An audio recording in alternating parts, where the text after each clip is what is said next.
Guys, welcome back. Let's see, let's go ahead and continue.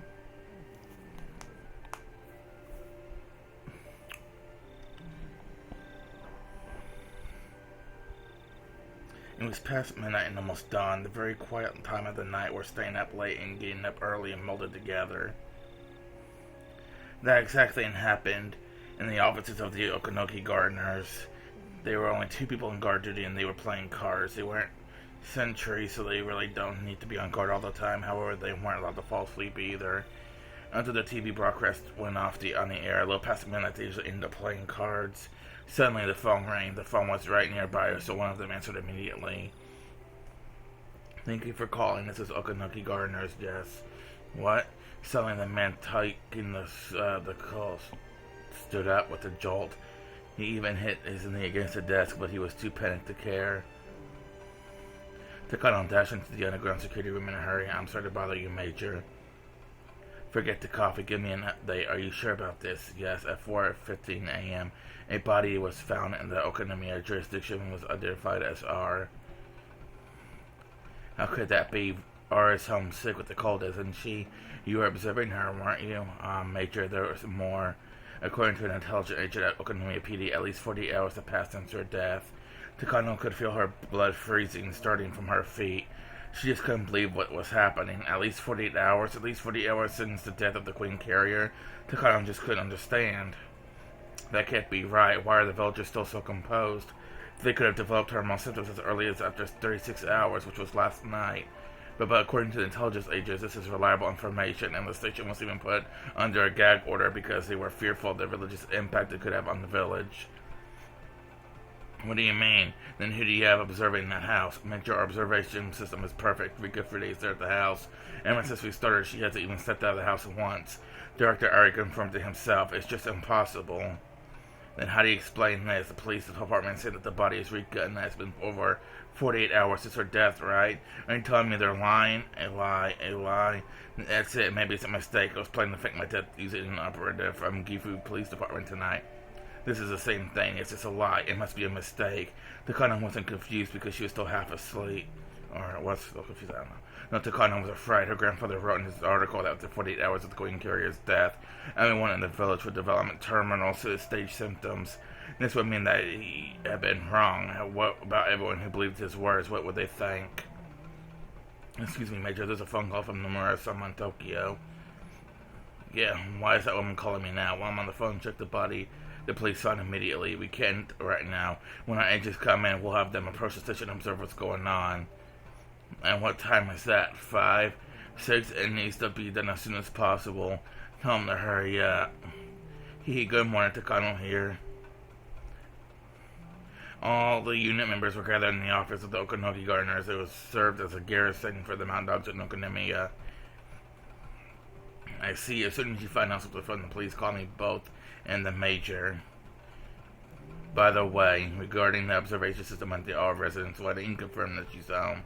We assumed she didn't pick up the phone because she was sick with the cold. Director Ari went back and confirmed her presence, so we just took him at his word."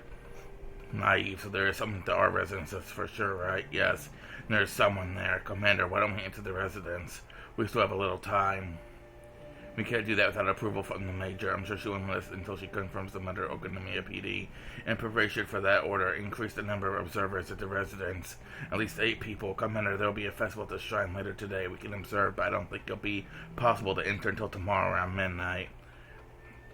"Shit, what lousy timing. Wait, this is too much of a coincidence, don't you think?" Okonogi's rested yet while instincts were sounding an alarm.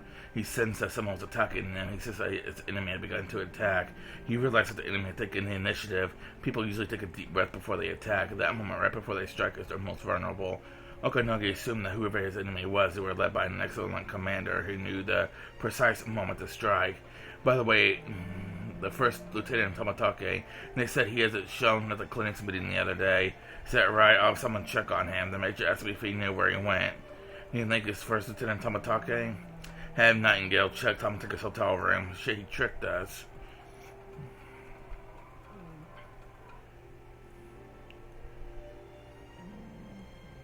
Well, we can't turn back now. Let's see what happens next. Kumagai was trembling with excitement.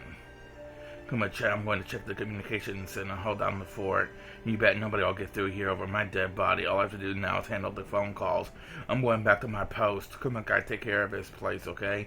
You can count on me. Come on, guy, closed the door quietly and stood in front of it. This was his chance to show Oishi what he was made of. Oishi was on his way to the communications center, and all the radio communications and phone calls passed through here first. During business hours, each section answers its own phone calls, but when they aren't open, the communications center answers them instead. How's it going here? Well, there was an outside call for forensics calling directly just a few minutes ago. Who called? It was Chief Inspector Otaka. Oh, Otaka-kun. Oishi grinned. The enemy had started to move. They must have been bribed someone inside the police department to be their spy. He had started to move just as they planned. Oishi was surprised to learn that he had been Otaka. Oishi never liked Otaka because he constantly boasted about his academic background and always opposed Oishi, believing relying on experience. They didn't get along at all when they worked together at the prefectural police department. The phone call has ended. I want to ask the old man. Let's see. Hello? Oh, it's me. Don't worry. So how was it? That greenhorn should put his on air, so I just snubbed him. The idiot sure got mad. He'll come here as soon as the marshal gets in. That's so like him. He can't even fight by himself. This is getting more interesting by the minute. That phone call woke me up completely. Just like you said, there are plenty of suspicious goings on out there. You can just feel it. Well, all things getting interesting now. What's up next? Hey, demons over here. Come further in.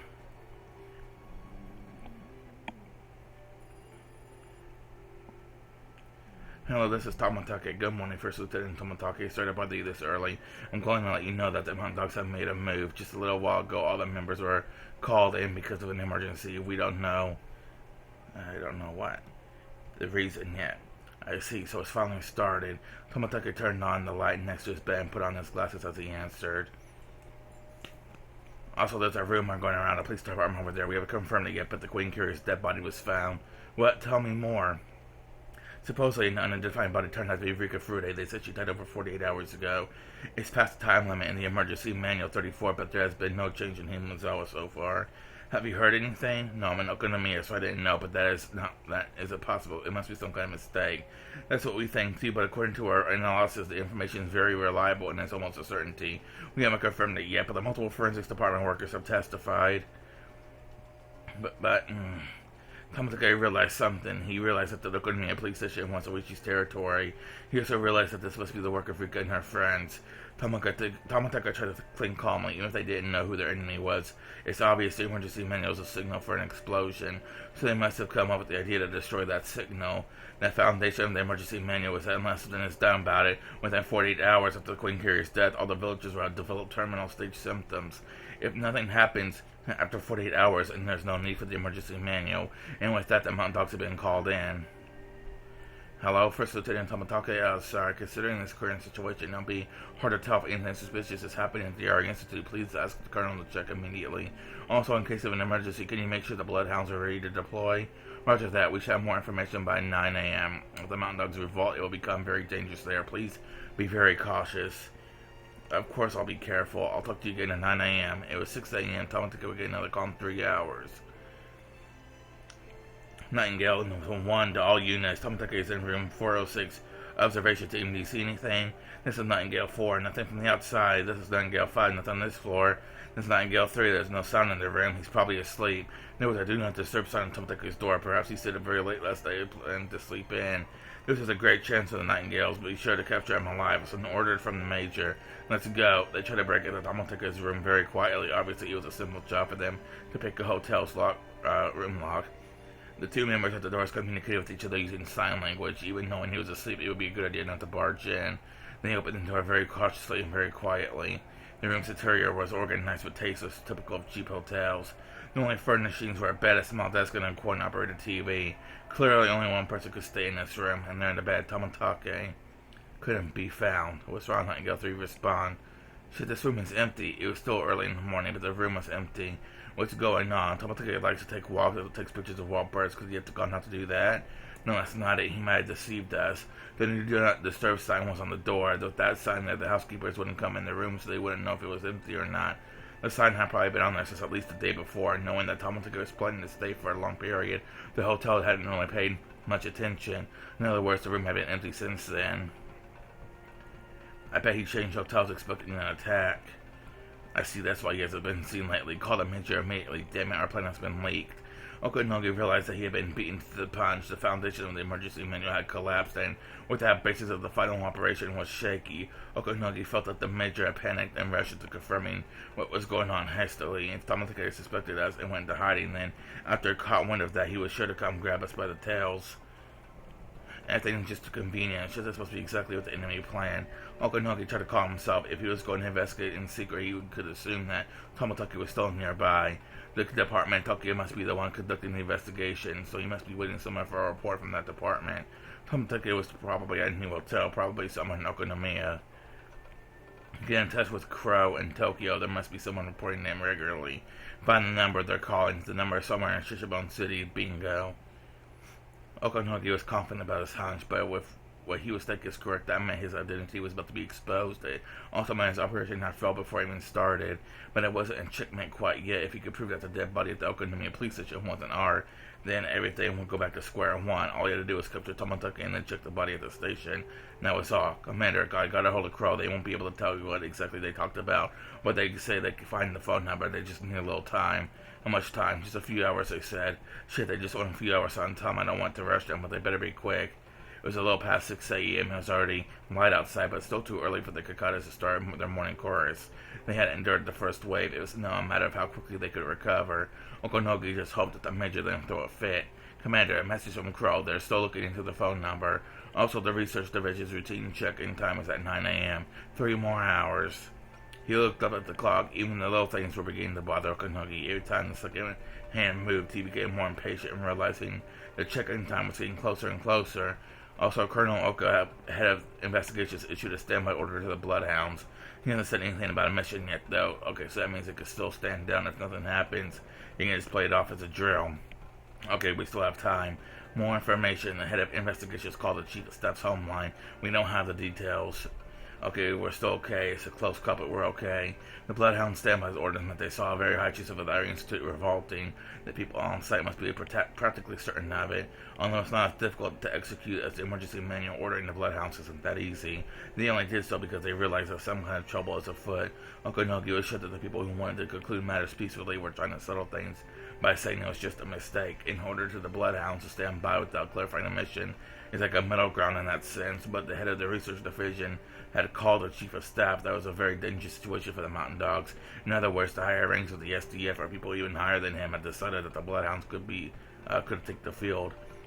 The uniforms are hot-blooded, but the suits always push for their peaceful resolutions. They still hadn't decided which way they want to go yet. Our loss wasn't certain yet. With win or tie, everything was riding on the same table. If that was the case, the call coming at 9 a.m. from the research division didn't bode well. Okanogi couldn't say why, but he had that impression. It was just his wild instinct doing the job. I guess it could think the people in Tokyo were going to ask Tomatake about the situation in detail and then decide what to do based on that. It was possible that the head of the division or even the chief of staff himself might come on the phone. Then the Bloodhounds might get an order as soon as 9 a.m. Phone conversation was over, which would result in defeat. Tokyo was still unsure. Some were still thinking it was kind of a mistake, or they wanted to think it was some kind of mistake. If Tomatake didn't answer the phone, they might send people immediately, but they wouldn't order out the Bloodhounds. There was a chance it could end in a draw. If they found out the body didn't actually belong to R, then although it would corner them, they still had a good chance of winning, but they'd probably lose the possibility of complete victory. Okanogi knew that Takano's clients hadn't ordered anything else but exactly that.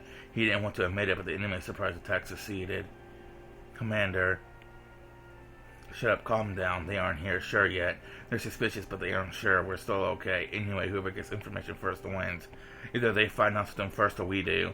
Both were beaten in the surprise attack, but we haven't been annihilated yet. So don't dare fly a white flag. We'll just wait. Crow will find out where Tomatake is.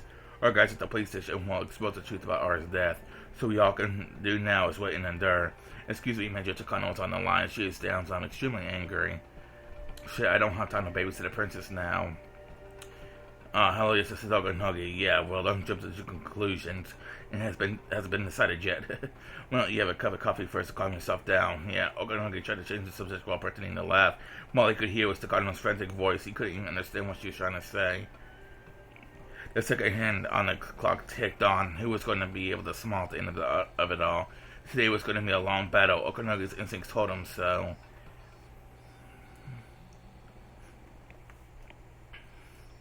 I'm gonna take a few minute break here to catch my breath. Alright, let's get back to it. How you doing? Who was it? It was our marshal. They're gaining strength, but he's no match for me. Does he really think an office worker can win against a technician? But I'm glad he's playing golf today. If he actually came over, it would have gotten a little complicated. Did he call from a golf course? Is he working or what? I bet Otaka-kun wanted to come over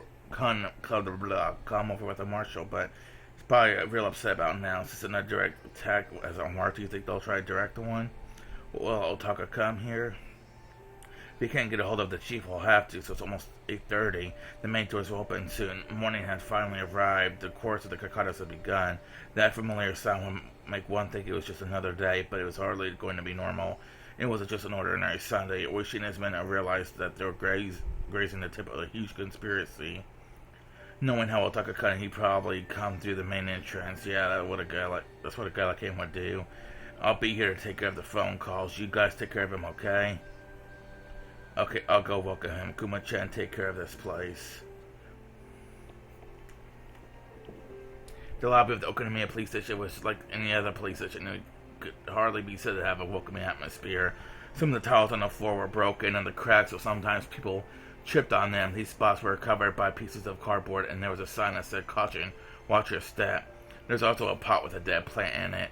It was far from a friendly lobby. Unlike hospitals and banks, there was a line people at the counters at the police station, but there were a few sitting on the sofa waiting for the counters to open, and they would open soon. Some workers were sitting by on the other side of the counters. Otaka was snobbish enough that Oishi didn't want to deal with them first thing in the morning. If you realize what a pretty young woman with big boobs. Oishi and his men were on a very important job. If Otaka found out that Rikafude's death had been faked, the operation was finished. They were only able to shake off the enemy now while Rikafude's death is still on the books. They had to stall for every minute, every second they could, so Toмотaka could seize hold of the tail that was popping out. Since the truth about Rikafude's death was exposed before Toмотaka had a chance, the enemy would recover. The emergency manual would regain its credibility, and although the enemy would enact it immediately, they would try again for sure. Rikafude detected the conspiracy ahead of time, but that was a miracle of the divine winds. Japan had prevented Mongol invasions twice in the past with such miracles, but nothing like that happened during World War II. They might not be so lucky next time. They might not get another chance. There might not be no next time at all. Unless they defeated them this time, they would never win again. While it was impossible to do such a serious damage, a tied game would inevitably lead to the enemy's victory. They had to completely expose what the enemy was up to, allowing Toмотaka to call in a suppression unit to defeat them. But that was why Oishi had to stop their vanguard here. His job, therefore, was an extremely important one. If the enemy's conspiracy succeeded, he himself would be destroyed, and more than 2,000 villages would be executed in a gas disaster.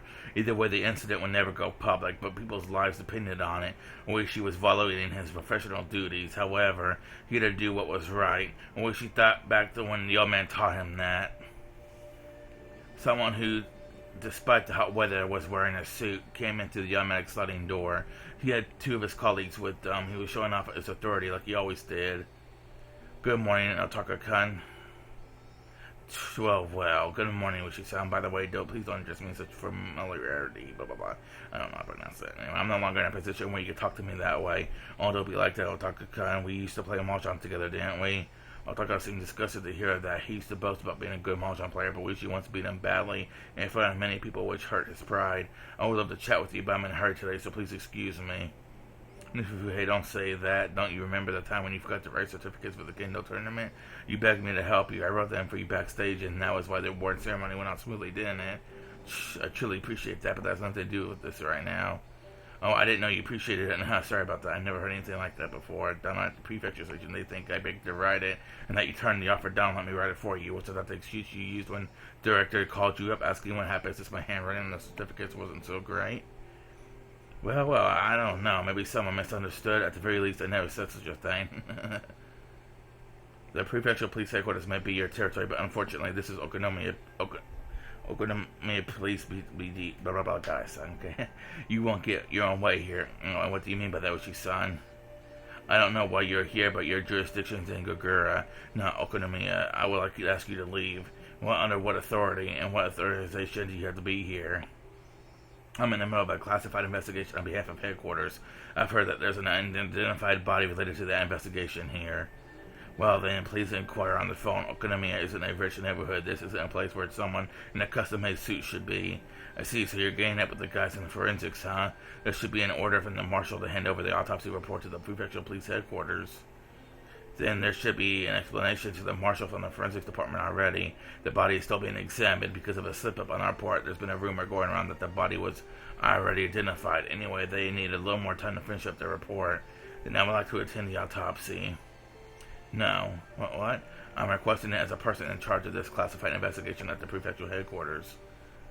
If that's the truth, look, I don't want to doubt your policeman spirit. A policeman spirit is a noble one. See, sure, no one would go into this business if we aren't getting paid for it, but you know, you can't be a good detective without dedication.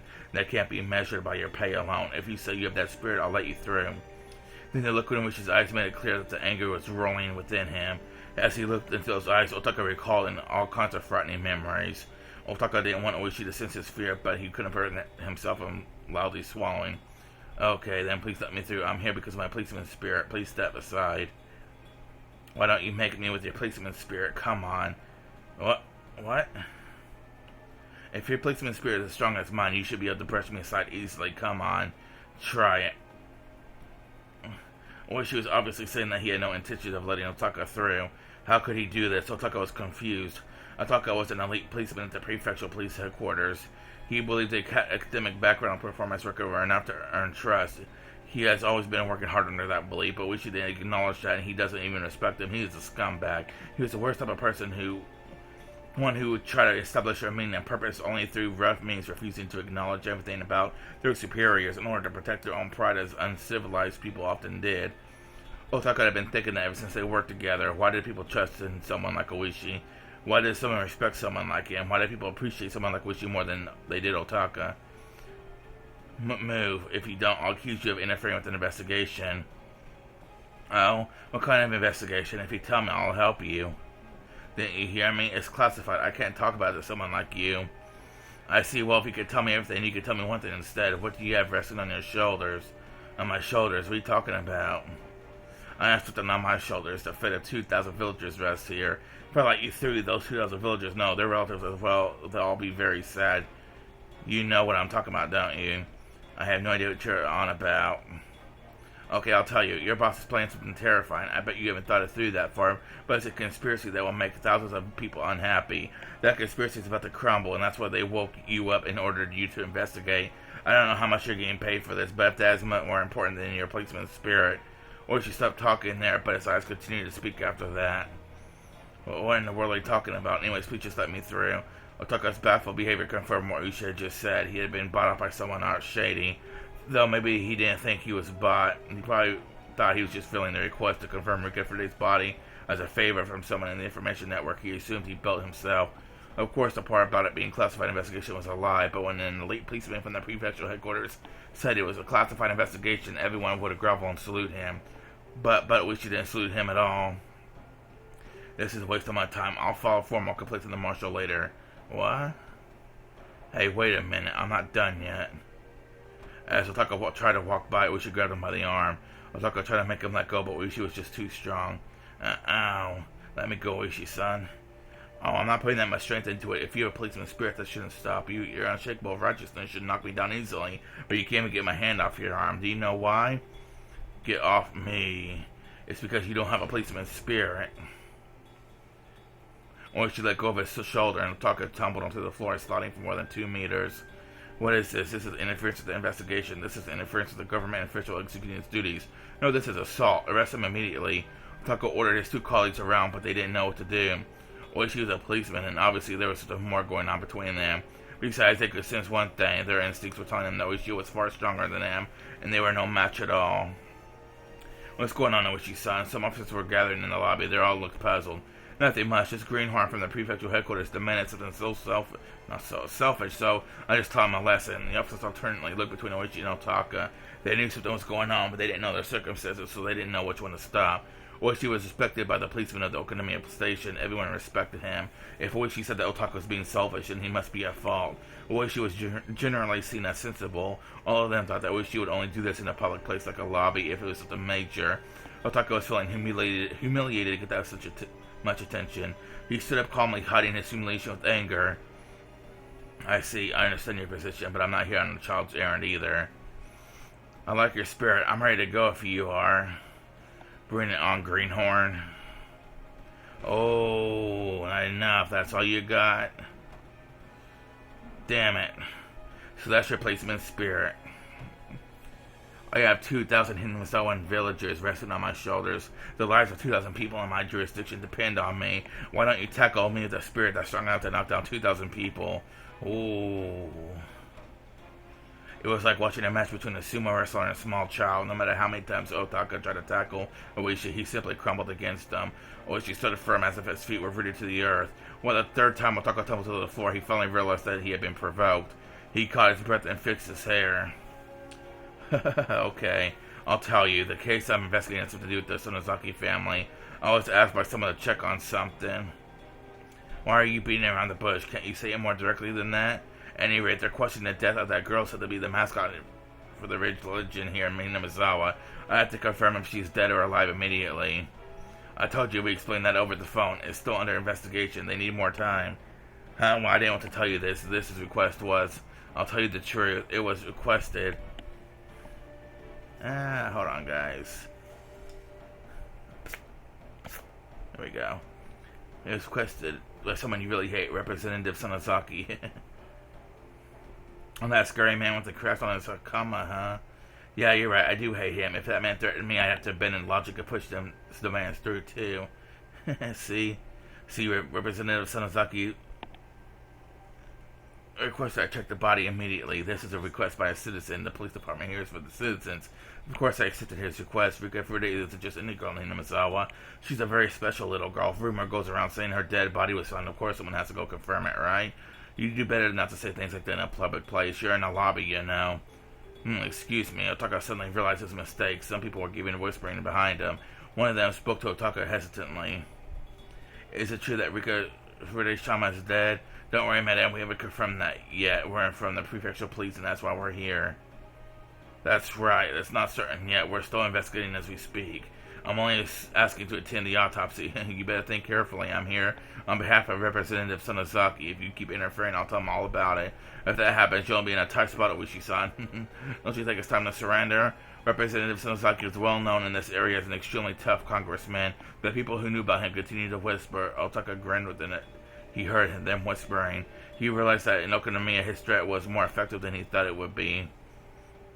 Oh my, did you really ask him to do that, Subaru-san? Excuse me, did Representative Sonozaki really ask you to do that? He certainly did. The representative asked me directly. So what about it? Oishi-san, isn't it time to surrender? He will continue to whisper. Representative Sonozaki is a big name around here, Otaka thought. Even gangster giveaway if someone mentions his name. Even gangsters give away. Okay. If someone mentions his name here in Okonomiya. So if you're really afraid of the representative, please let me through, Ushi-san. Please go to the counter number 8 to get a traffic ticket issued. Uishi, huh? When did I get a traffic ticket? Uishi suddenly started to talk about something completely different. In fact, Uishi was looking at something behind Otaka, huh? Who was he talking to? Otaka wondered. An old-fashioned elderly man and lady in a kimono was standing behind him. When Otaka's eyes met with hers, she smiled at him. So she's definitely my type, Otaka thought. Hey, you, were you really asked by the Representative Sonozaki personally? Not by a secretary or someone else? Yes, of course. Representative Sonozaki and I are very close. He sometimes calls me directly. The elderly man continued to listen to it with a puzzled expression. Who the heck are you, huh? Oh, there's no need for me to introduce myself. I'm just an ordinary policeman from the prefectural police headquarters. What? Incredible timing. I mean, I can only laugh. So I can laugh, right? Well, I wasn't sure. I couldn't understand why Uishi and this lady were laughing. What are you doing here together? Well, you know, remember that ticket? I didn't see the no left turn sign because of a tree branch, and there was a policeman on a motorcycle waiting right at the exit, and I didn't think that was fair. Subaru sensed that I should complain, so that's why he came along today. Roadside trees are City Hall's jurisdiction, and we get those complaints pretty often, but it's a rather complicated matter. I didn't like the fact that a policeman was waiting at the exit, so I'm here to complain about it. I understand. I'll take I'll talk to the city hall and the traffic section. So do you think you can settle this peacefully for today? If you say so, we'll leave quietly for today. When Otaka realized they were Oishi's guests, he fixed his tie up and spoke, but you have to pay for your traffic ticket. It's the law. You sure are annoying, aren't you? He is, isn't he? Sometimes he can be pretty funny, though. I'm in the middle of an important conversation with Oishi-san. When you're done, please get going. Have a nice day, madam. Grab. Haha, you have a nice day too, sir. Grab. The two of them grabbed Otaka's shoulders from behind. The lady grabbed his right shoulder and the elderly man grabbed his left. Mr. Prefectural Policeman, I have two things I detest in this world. Do you know what they are? One is a shiitake mushroom. I just don't like them. Never have ever since I was born. I don't like to eat them and I don't like their broth either. The second one is lies. I don't like to use them and I don't like people using them with me. How can I step back after being ridiculed like this? I am the demon princess of Shishibone, Akane Sonozaki. I never back off unless someone starts to fight with me. Don't say that about yourself. Also, that would have been perfect if you used a citizen instead of a demon princess. Huh? The police officers at the citizens in the lobby. The police officers, the citizens in the lobby, and Otaka's colleagues didn't know what was going on. Oh, let me introduce them. This is Akane Sonozaki-san. She's the vice president of the Shishibone City Women's Kendo Club. And this is Tsuburo Sonozaki-san. He's an honorary director of the Prefectural Kendo League. Oh, should I mention his formal title? This is Shishibone's 2nd District Representative, Sonozaki-sensei. Well, you're here to give Otaka-kun a lesson, right? He's the instructor for the Prefectural Police Kendo Club, after all. Thank you for coming. Here, please show them the dojo. Representative? The same. Didn't you say we're close? I think we have lots of fun together today. Oh, I'm so excited. The two of them were so clinging to his shoulders and laughing meaningfully. Otaka laughed along with them. Yeah.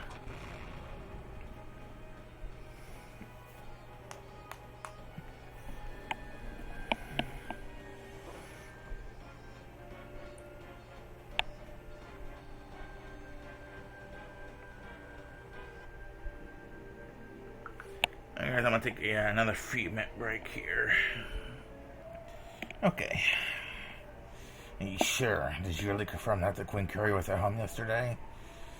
What do you mean by confirm? I just went by because I heard she caught a cold, so how could they have found her corpse? That's just impossible. That's right, that's impossible, but unless it's confirmed, some people might misunderstand. Who would misunderstand what? I mean, the whole village will go into panic if they find out Rika Furude is dead. Now I'm certain that she's lying. I don't even need to wait to hear from Tomotake-san. Tomotake-san's objective is the execution of the emergency manual. Its premise is about to be destroyed, and that's why she's panicking. She finally found someone who showed an interest in her research, which made her feel better about herself. Yet someone has to cut her off, and that's why she's panicking. She's as pitiful as can be, if it were possible, if there's a way to reach out to her. I would reach out to save her from drowning. But my hand will never reach. It won't reach her unless she reaches out. She's drowning, but as long as she refuses to seek help, I'll never reach her. Until she realizes it herself, no matter how much I reach out, she'll refuse my helping hand. However, my selfish imagination will have to stop there for now. Is Rika-chan home or not? If she's going into detail, she'll become suspicious of me since I told her I saw Rika-chan at home. That'll put me in a very dangerous position. A man who had been on the phone for some time put down the receiver. Major, there's no answer. There's nobody home. What is their observation unit saying? Since the 17th day they started their observation, there's only been one phone call. Hey, Director Ari, that man Rika-chan is still at home, right? Oh, yeah, I guess so. I'm not sure. She has gotten so much better. Maybe she snuck out or something. Today is the day of the festival, remember? I think there are some vendors set up near Rika-chan's house. There are a lot of people around, so maybe your observers missed her. Well, can that be possible? Every time Dr. Ari leaves, we place a seal in the house afterwards, so I don't think she could have gotten out through a window. So that mountain dogs are certain that ours not left the house, right? Yes, we're certain. Ours said there are residents. And she hasn't left the house since the 17th. We're sure about that. The only person who checked the site was Dr. Ari, and nobody from the mountain dogs did, but you're sure about that, right? Well, when the mountain dogs looked at me, I swallowed and nodded to them. Then how do you explain ours corpse at the police station? Like I said, it's possible they made some kind of mistake. The autopsies are done yet, and the body hasn't just been confirmed to be Rika Furude. It could just be a rumor.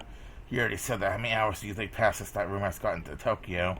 Well, unless we do something about this, Tokyo will... Takano realized I was standing next to her and shut her mouth.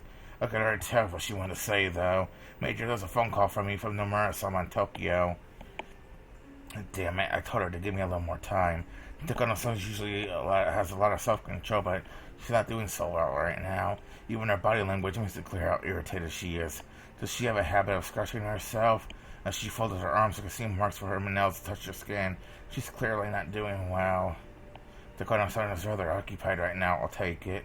Nomura-san, right? I've never talked to her, or have I? Sir, this phone call is for the Major. The Mount Dogs looked alternately between Takano-san's and my faces. Dr. Ari, I have to take care of a few things. Could you please excuse yourself? Oh, sure, I understand. You're in charge of the institute. I shouldn't say anything, huh?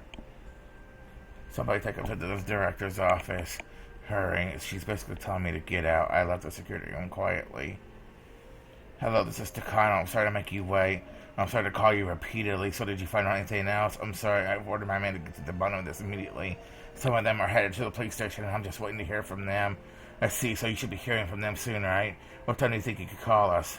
I'll call you as soon as I find out something, but it's hard to say when that time is, though. As soon as possible, of course. Hee, Major. Have you ever been on an airplane before? Of course. When an airplane takes off, an enormous amount of power is needed. That's why sometimes there's engine trouble during takeoff. If the plane hasn't sped up yet, all it has to do is slow down and abandon the takeoff. But if it's already sped up, it's more dangerous to stop, so they go ahead and take it to the air. A jet plane has 4 engines, so even if one engine breaks down, it can still fly without problems. It's the same with our operation. There's more than one engine, so if we have enough speed, we'll go ahead with our plan. Figure out what to do later, but we were still only preparing to take off. Do you understand what I mean? The first step of the operation was Tomotake's assassination. That hasn't even happened yet, so what Nomura was saying was correct. If you already know the plane you were on had a broken engine before it took off, what would you do? You get off, right? It's the same thing for us. Our clients want to get off the plane because they found out there was engine trouble before takeoff. If they're already at the point of no return, then a little mistake wouldn't matter that much. But since they're still before that point, they're overly cautious, even about a tiny mistake. And we're checking to see if it's in fact engine trouble as we speak. I know, you're like a traffic controller at a control tower. I'm like a flight attendant calming the passengers down. I'm doing my best to talk to them and to stay on board, even though there's a chance the plane will never take off. If it takes too long to fix the problem, the flight might be cancelled completely. Major Takano, that means your grandfather's work will forever known as man's nonsense. You understand that? When one girl dies, all the villagers will go mad. That's just too silly. Where'd you get such an idea? It sounds like some fantasy. What the hell? So stupid. Who in the world do Fumi and Mio Takano think they are? It's just too funny. Takano ground her teeth. She squeezed the receiver so tightly her knuckles were white. Anyway, now do you understand what will happen? You get it. Your grandfather's honor depends on this. It's just yours. Yeah, sticky for thinking about us. Don't worry, I'm only your ally. Oh, I'm your only ally, not only your ally. Okay, I'll help you achieve the ending that makes you happy. I'll be with you until the very end. So please find out if this information coming from the Okonomiya Police Department is true or false. I'll do my best, but it's not easy to deal with unhappy clients. I'm sorry to make you go through that. Please give me a little more time. Yes, please. Goodbye. I'll kind of make sure that Nomura hang up first and then hang up herself. Has Okanogi called yet? Call him. Major, we just called him minutes ago. He's supposed to call as soon as he learns something. Why don't you take a little break? Your coffee is... The unit member tried to serve a cup of coffee to Takano, but she knocked it aside. The cup fell on the floor, making a black puddle. Everyone in the security room went silent. Damn it, somebody bring him out to clean up this mess. I don't care if you called 10 minutes ago. Call him again. Tell him to find proof that Rikafude isn't dead and also capture Tomatake. Takano was starting to realize something. By now she could sense that there was something behind Tomatake's disappearance. Tomatake must know something about what's happening at the Okonomiya police station. He might look dumb, but he somehow found out about the plan and was trying to mess with Takano. So Tomatake was clearly behind all of it. Takano had been intending to let him enjoy the festival that night if he behaved. The quickest way for Takano to be certain of what was happening would be to see Rikafude's face at her house. But she couldn't leave, and she couldn't trust Diary, and because there were too many people around for the festival, the Mountain Dogs had their hands full. If she wouldn't answer the phone, that do, but she wouldn't answer at all. Wait, was that right? If she wouldn't she would answer the phone, that dude, but she wouldn't answer. Okay, that meant the house was empty and that Ricky Fritter's death was real. What went wrong? Who deceived Takano?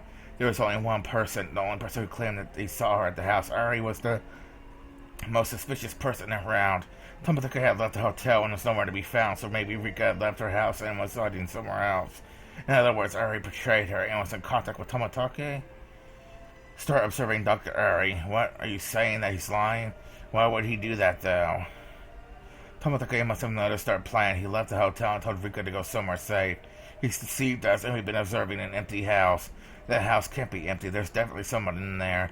You have any proof that it's her? It's not her. It's the person who's simply there to deceive the mountain dogs, only to make it look like Rika's home. That's it.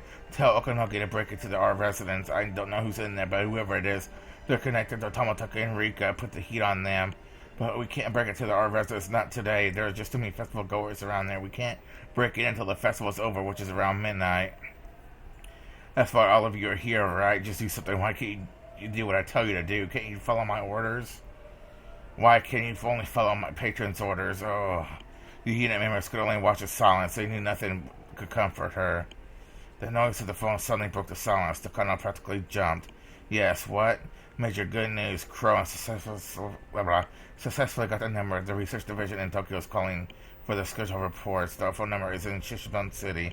The mountain dogs are trying to pinpoint the address. This Tomotoke, it has to be. Skylark, gather your most capable man. He's being cautious, so don't make mistakes. Heron, give them backup. Understood. Skylark to warn all units. As soon as we get the address, we'll move in. Everyone get on board. Shit, hasn't our man from the phone company called yet? Look into it. Give me 5 minutes. It was 8:45 a.m. They didn't know where in Shishiban he was saying, but depending on where it was, he might get too far. He might be too far to get there before 9 a.m. They would have to depend on luck. They might do it in 50 seconds, not 5 minutes. What the hell's taking so long? He's just punching the numbers in the computer. You got it. The address is Hirosaka Block 1, blah blah blah, Hotel Moderato. Moderato, man. It's running through the switch, so his room number's unknown. Do you hear that, Skylark? We've got it. We're heading out. Luckily, Hirosaka Block 1 was close enough. Okanogi had been right. Tomotoke was hiding nearby. The garage doors of the Okanogi gardeners opened one after another in the white vents to bed off in a hurry. That piece of shit. It's her turn now. He didn't even think there could be someone working against him in the research division. Now it's our turn for a surprise attack.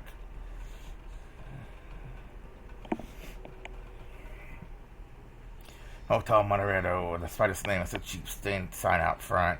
A dilapidated business hotel on the outskirts of the town, but a perfect place for someone to lay low in.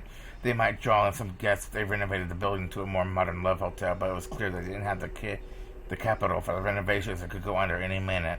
That's the kind of hotel it was. Tomotoke was staying in one of the rooms on the second floor. The interior of the room was worse than his previous hotel. He only had one bed and a phone, but that phone was what he needed the most at the moment. If he didn't have to receive regular reports, he would keep changing hotels, which was safer, but he needed up-to-date information from the research division, and could, of course, his action would change according to the information. Moving about unnecessary might cause miscommunication in case of an emergency. Tomotoke never suspected that there was a spy in the research division. The ticking sound from the clock echoed throughout the room. It was almost 9 a.m., but the phone might not ring on 9 at the dot. Tomotoke waited in front of the phone patiently. He tried to organize the information in his head so he could get more questions more calmly. At the same time, he kept in mind the possibility of an attack.